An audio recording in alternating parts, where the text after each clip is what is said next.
Hi everyone, and welcome to this video on the megacities of Agniton. Over the past month, I've been using a guide called 30 Days of World Building.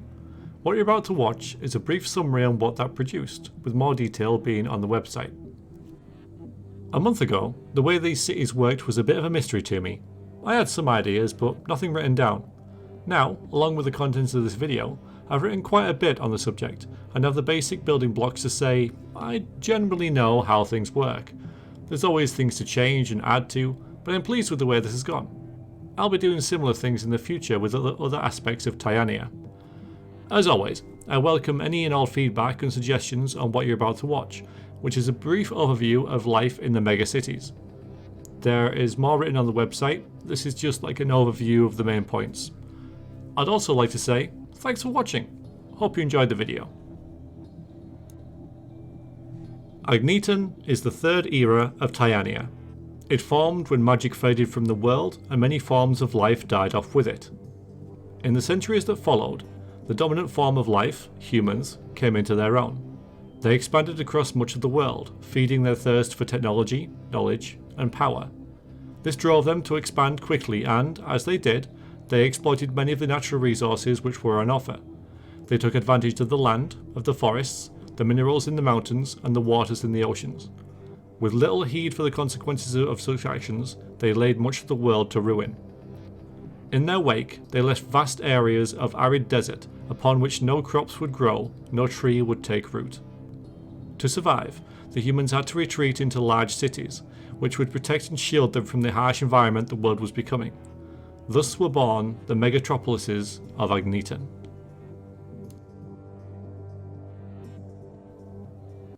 There are 8 functioning megatropolises in the world. They are ruled over by a governing force known as the Agency. Long ago, the Agency was a successful corporate and commercial company, which expanded its reach into many aspects of day-to-day life, from entertainment to surveillance. Eventually, this company had the influence to win whatever contract it wished, either with the sheer bulk of its power and wealth, or by bribing or buying out dissenting voices. When the natural resource crisis was in full swing, only the Agency was powerful enough to do anything about it. Under it, people organised, people united, and people built the gigantic cities that are spread across modern-day Agniton. The Agency rules 96% of the people of Agniton, with the other 4% living off-grid, in the beyond, outside the city walls. The cities contain anywhere from 100 million to 500 million people. Cities with such large dense populations require colossal amounts of food, power, and other basic needs. To accomplish this, the Agency has a huge amount of control over people's everyday lives. People are assessed and assigned jobs, usually for life, and what resources are assigned to an individual varies on how long they work, how well they do their role, and how well behaved they are in general. Each city is a sprawling mass of housing, industry, waste processing, food production, admin, and enforcement sectors. Vast tram lines connect these sectors, ferrying people to and fro as they go to their place of employment. Huge transportation lorries take cargoes from one area to another, while overhead, helicopters and jet bikes whiz important goods and people from place to place. Yet not all industry occurs within city walls. The Agency controls facilities such as mines, water treatment plants, and huge chemical processing units which aren't practical to have within the city boundaries. It's often the case that those who err against the authorities will find themselves assigned to such places for weeks or months as penance for their failure to abide by the rules.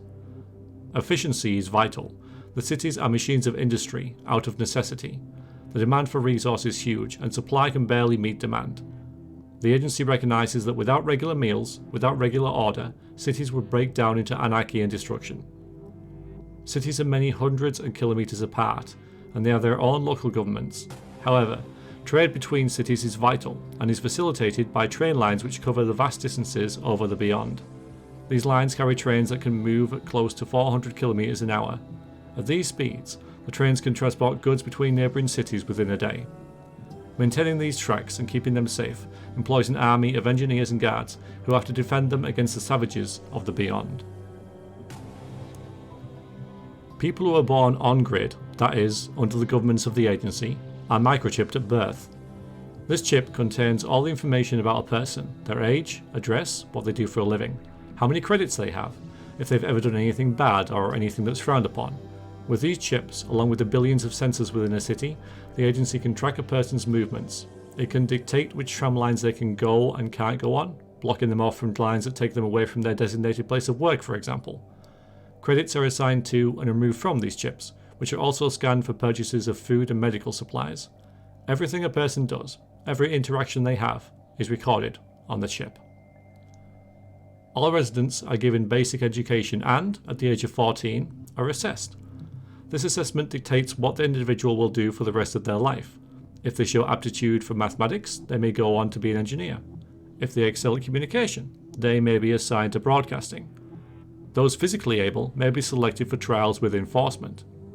Those who don't make the grade will undoubtedly end up working in one of the many gargantuan factories producing food, clothing, or other such essential produce. Residents will be given 1 day off per week, but otherwise will be expected to work for at least 12 hours a day, though this does vary upon the role. Propaganda promoting the greater good is everywhere. Every television program, all radio, all media is controlled by the agency. Once an individual's working life ends, they are taken to Utapol. Utapol is a city built entirely to take care of the residents who have worked all their lives and is a place for them to retire to spend time in the sun, and to enjoy open spaces. This takes them away from their family forever, but all are comforted knowing that once they've done their bit, the agency will care for them and in their elder years.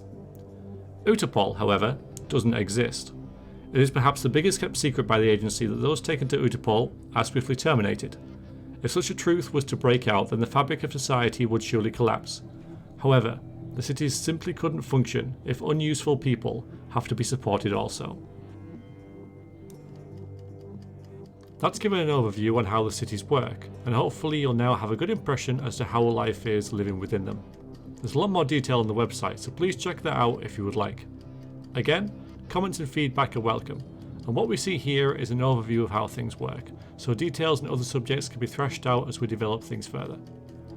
Thank you very much for watching, take care, and have fun.